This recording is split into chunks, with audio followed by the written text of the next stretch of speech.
Hello, I am DR.Bang Seoul, your hair wizard dedicated to protecting your hair. When you get a tattoo, there's an optimal depth it needs to reach. Since each patient's skin thickness is different, there's a specific depth, and for those where it's done correctly, a retouch might not be needed at all. However, if the pigment was well applied but the color continuously fades, that area typically receives a retouch between 1 to 2 months later. Sometimes the tattoo artist will do it, but often it's because the client says it's faded compared to before, or the color isn't quite right.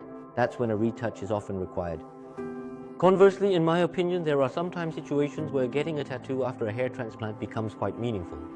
What I mean is, let's say someone had a transplant but their existing hair is thin, and they're also experiencing some hair loss. So even though their thin hair grows out and creates some texture, the scalp is still slightly visible underneath.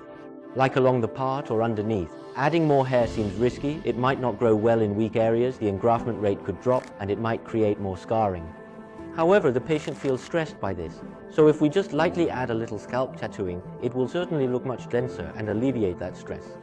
So I often use it for that purpose, that's my approach. But if you ask me which comes first, the transplant or the tattoo, I genuinely don't have a definitive answer. Honestly, if you're not in a hurry and the area isn't prominently visible, first undergoing hair transplantation and then supplementing with scalp tattooing or a retransplant if needed can lead to much more perfect results. If you get a tattoo first, some people are satisfied with it, but many others find it quite awkward. So if it were me, I couldn't definitively tell you there's one perfect answer for that.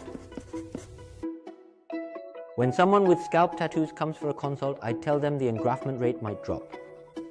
That's because the pigment dye, essentially paint, is embedded within the skin, so the skin will have inevitably undergone some form of alteration. The concept of engraftment means that transplanted hair follicles must survive within the dermis and regrow. The presence of paint or pigment dye in that environment could potentially have a detrimental effect.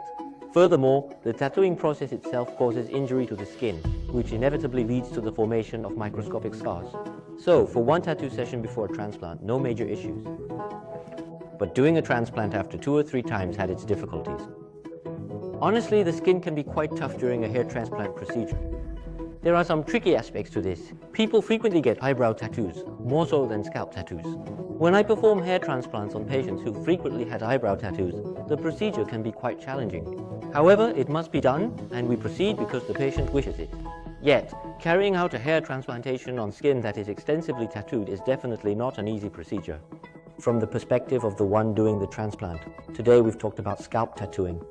I hope to have the opportunity to explain this to you again next time, with even more detailed information. Thank you.